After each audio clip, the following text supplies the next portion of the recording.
दोस्तों, आप सबको मेरी प्यार भरी नमस्कार। आज मैं बाबा नानक जी की एक वाणी लेके आया हूं, जिसका हम अर्थ समझेंगे और जानेंगे कि बाबा नानक ने हमें क्या संदेश दिया। क्योंकि जैसा आप सब जानते हो कि हर संत हमें एक ही संदेश देता है, लेकिन हम मन के दायरे में रहते हैं, इसलिए हम समझते हैं कि अलग अलग संतों के अलग अलग पंथ हैं।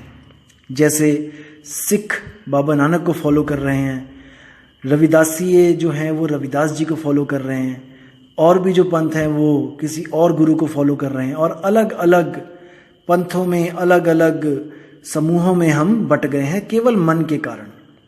हमारा मन एक नहीं हो पा रहा है, क्योंकि हम सब बड़ा करने में लगे हैं कि मेरा गुरु बड़ा, कि तेरा गुरु बड़ा, कि उसका गुरु बड़ा। जबकि गुरु जो स्वरूप होता है वो आत्म स्वरूप होता है, वो देह स्वरूप नहीं होता है।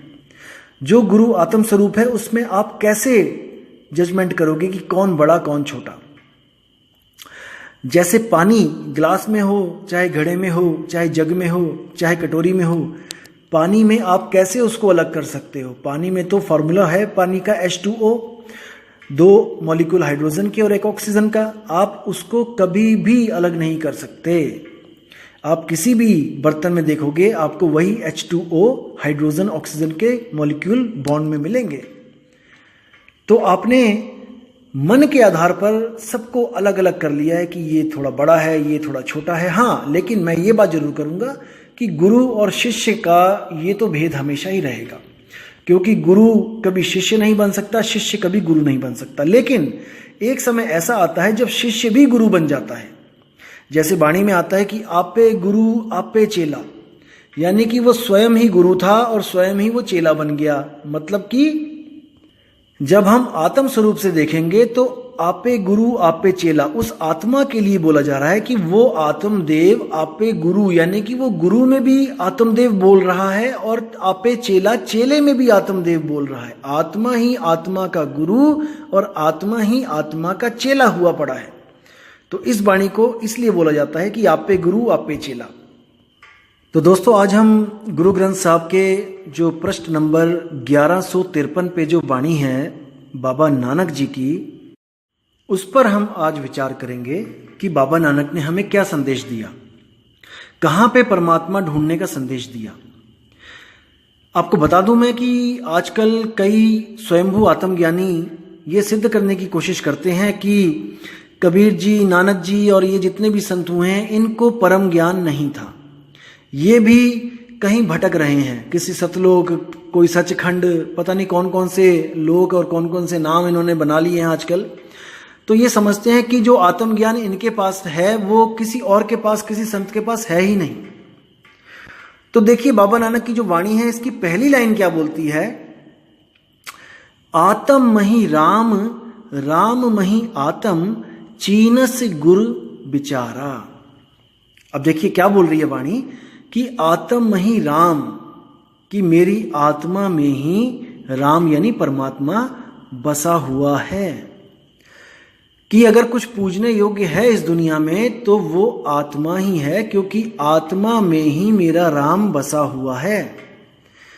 आत्म ही राम, राम ही आत्म, और मेरे राम में मेरी आत्मा बसी हुई है। बहुत गुप्त भेद है दोस्तों ये। जैसे आपने सुना होगा, बूंद समाना समुद्र में जानत है सब कोई, और समुद्र समाना बूंद में बूझे बिरला कोई। सेम वाणी यहां पर बाबा नानक के द्वारा बोली जा रही है। राम यानी समुद्र, आत्म यानी कि बूंद।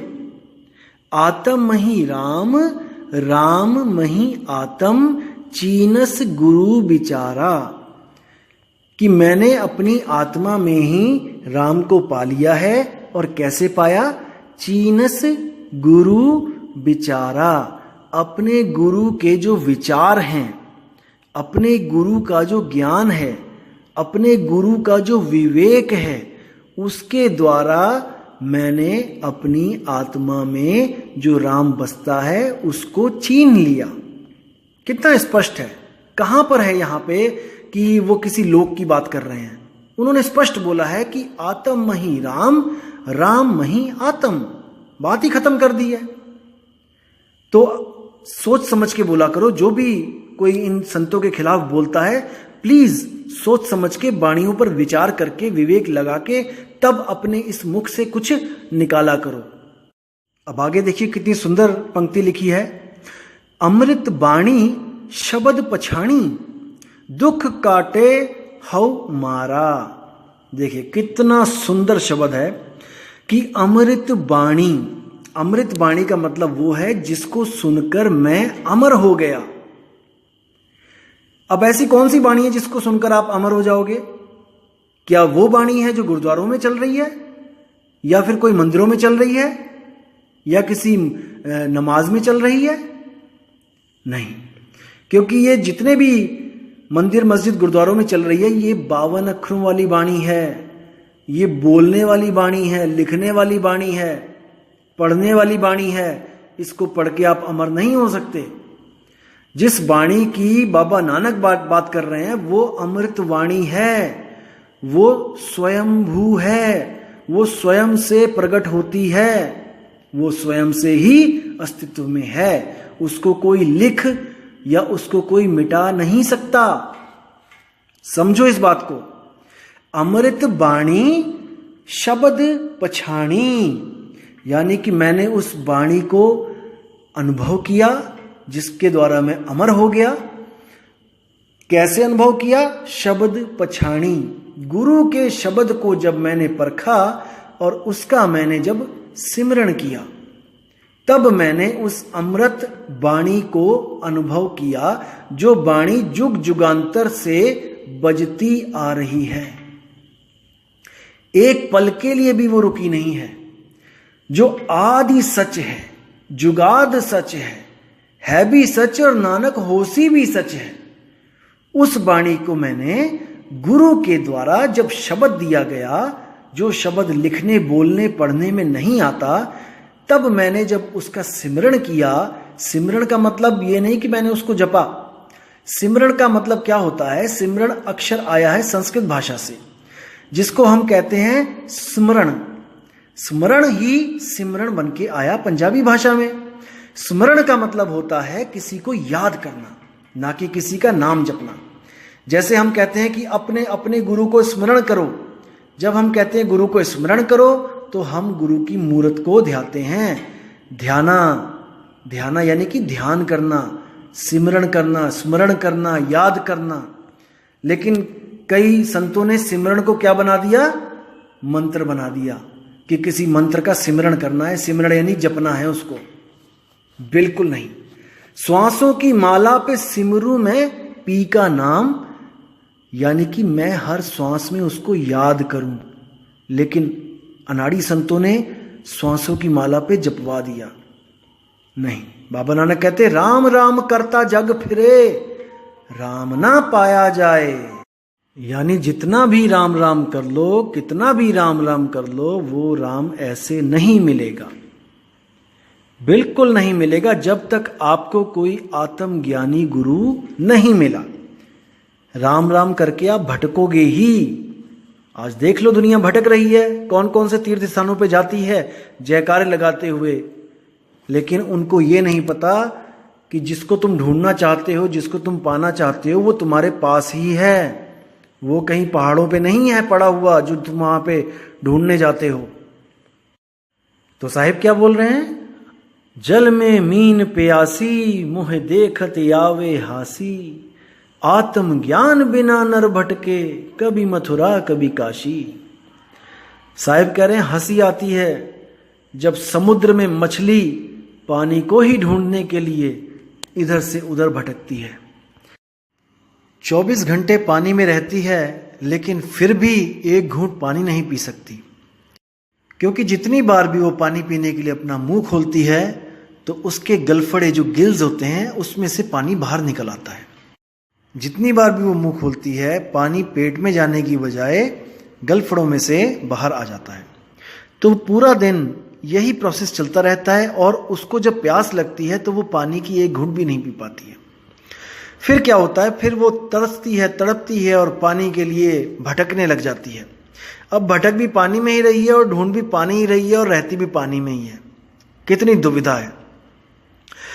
तो भटकते भटकते भटकते जब उसकी ऐसी हालत हो जाती है कि वो बेहोश होने वाली हो जाती है, जैसे आपने देखा होगा कि तालाब में जो मछलियां मरी होती हैं वो पानी के ऊपर एक ही जगह एक ही लेवल पे ऐसे पड़ी होती हैं उल्टी बिल्कुल।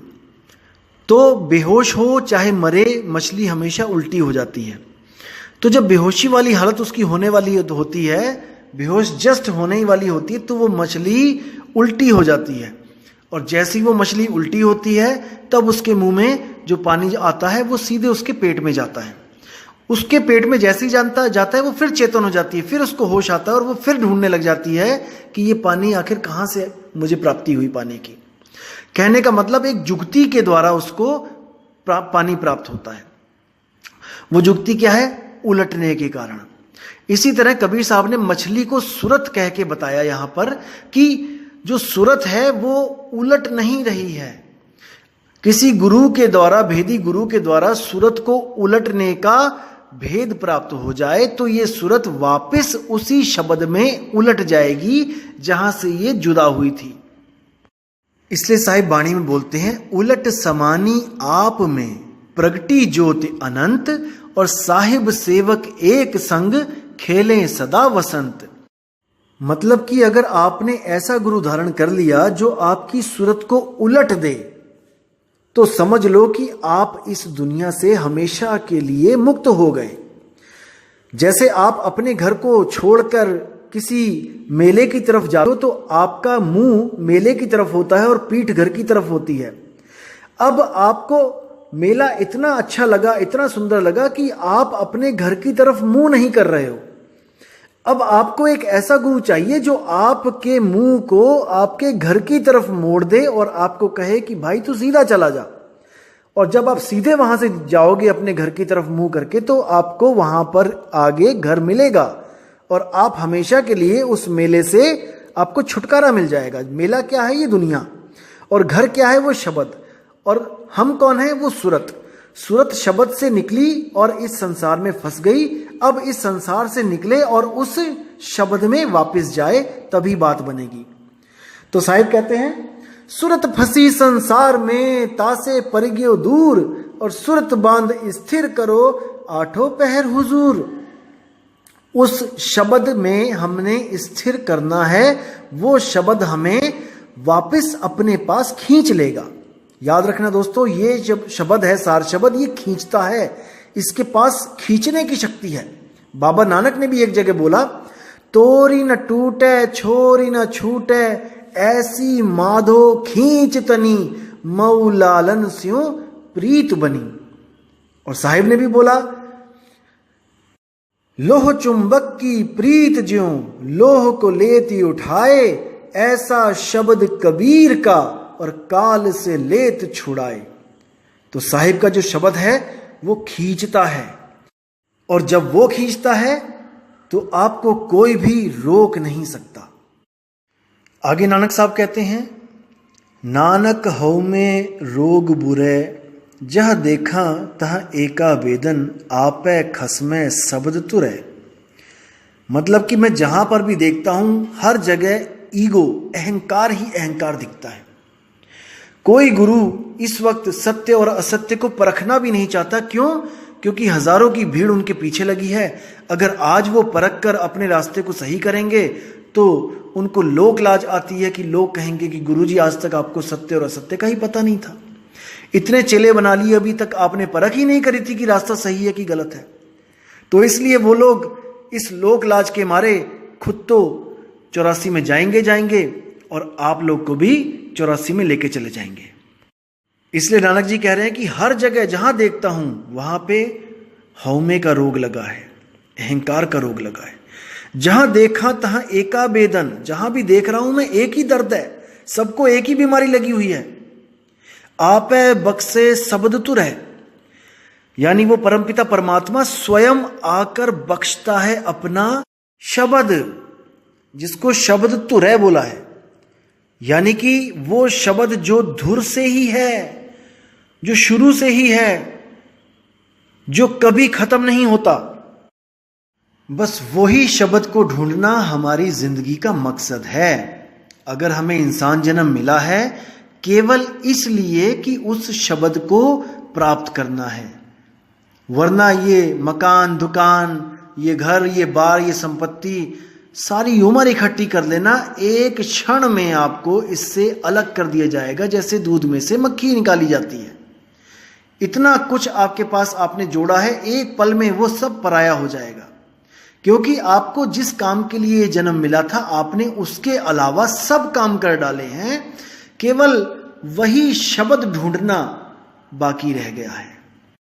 तो दोस्तों, इससे पहले कि ये प्राण पखेरु हमारे शरीर का साथ छोड़ें, उससे पहले अपनी सूरत को सही ठिकाना ढूंढने में पूरी जान लगा दो, पूरी कोशिश करो, पूरा विवेक लगा दो कि ऐसी जगह मिल जाए जहां पे हमारी सुरती टिक जाए, जहां से वापस बिलगे नहीं, ऐसी स्थिति हो जाए।